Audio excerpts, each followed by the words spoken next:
who when Obama says, yes, we can, will stand up and say, no, you won't.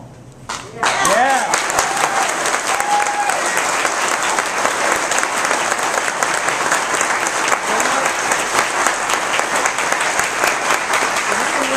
When the Republican leadership says, you know, we need to pass this spending bill, even though it's got all this junk in it, that they're willing to say no.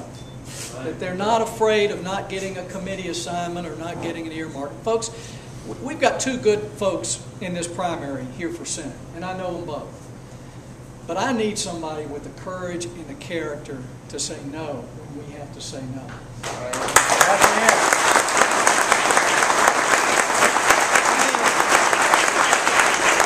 We need someone who hasn't been a part of the spending culture, but has been fighting the spending culture. And that's what Jerry Moran is. And what I hear, again, here in Kansas and all across the country, is people just want their elected officials to listen to them. It seems like a simple thing, but they don't feel like we're listening. And the majority of Americans don't want the health care bill, but it still gets passed. Yep. And people, why aren't they listening? But, you know, Jerry Moran, every year he's been in Congress, has gone to all 69 counties here in Kansas to listen to people in town halls. And he comes home every weekend. Now, that may seem like a small thing, but you live inside the Beltway very long, it changes you. And I know Jerry is going to respond to the people here in Kansas and all across the country who all they're asking is to save their country, to stop spending and borrowing, to stop the government takeover, to believe in constitutional limited government and free people and free markets. Amen. These are principles of freedom that we as elected officials need to leverage instead of replace with more government. Right. Yep. And folks, I'm here to vouch for Jerry today because I know him as a friend and I know he has the character and the courage to say no. I know he's going to listen to you not just when he's running for election, but once he's elected.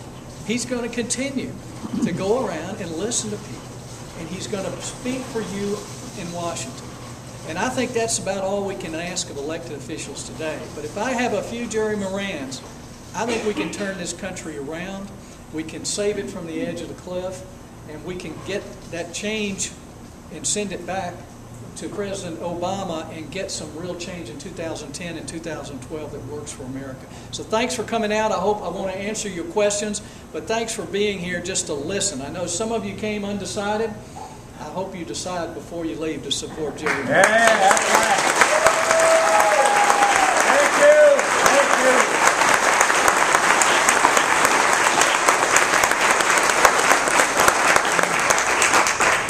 you. Unfortunately, there are too few Jim DeMints in the United States Senate. Yeah.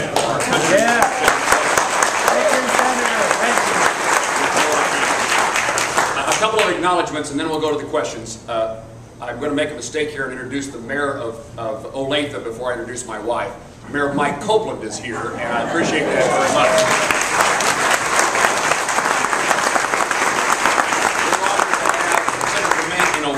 We're honored to be in Johnson County, and we're especially pleased to be here at the American Legion. And it wouldn't be right for us to be in the American Legion without recognizing the service and sacrifice of those people who have served our country today and in the past. And it's what gives us the opportunity to be here today to express our opinion and talk to our elected officials. And I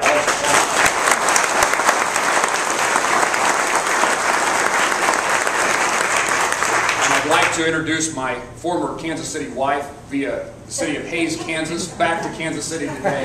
My wife, Raba, has joined us. Raba!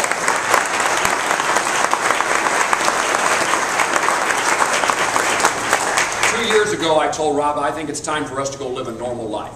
And I recognize that none of us live normal lives. And for 26 years that we've been married, we've been saying, now when things get back to normal, we're going to do such and such. And I explained to her that, you know, getting in a car every Monday morning and driving from Hays to Kansas City and landing at the airport on Friday night and driving home to Hays every Friday, that's not quite a normal life, and maybe we ought to try to do something different. And I had this conversation with her, and she says, but no, you're good at what you do. You're called to do this, and the country needs you. And I thought, wow, that doesn't sound like my wife. And it then dawned on me, I'm not sure she believed any of those things, but having her husband home 2 days a week apparently is sufficient, and much better than 7. And so we reached the conclusion that if we're going to stay in this effort, and it was reinforced as my daughter Kelsey is here. We have 2 daughters. The other one is home today. But Kelsey's here. She just graduated from Kansas State. As we watched her. All right, for the Jayhawks in the audience, I graduated from the University of Kansas. But I have 2 daughters at Kansas State University. But as we watched Kelsey walk across the graduation stage, it was that reminder, oh my gosh, what have we done as parents? What have I done as an American citizen?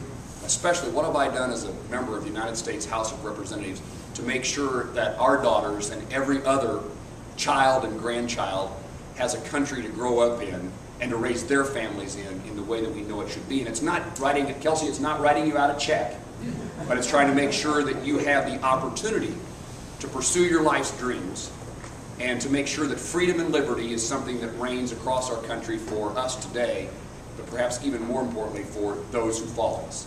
And so we reached the conclusion, if we're going to stay in public service and political life, we want to get in a position in which we can make a greater difference. And clearly 1 of 100 is a different deal. And the opportunity to address the issues of who's going to be on the next member of the Supreme Court, those are very important issues that we face today.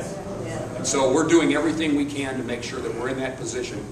It may not quite be a normal life, but I will tell you that it is something that I feel compelled to fight the fight one more time, a while longer, until we get this thing turned around and America becomes the place we want it to be. I know you have questions for Senator DeMint. Well, they gave me this microphone. That must mean I'm not talking loud enough. I said, yes, sir. Thank you. Sirs, I'm an illegal alien. I'm from Missouri.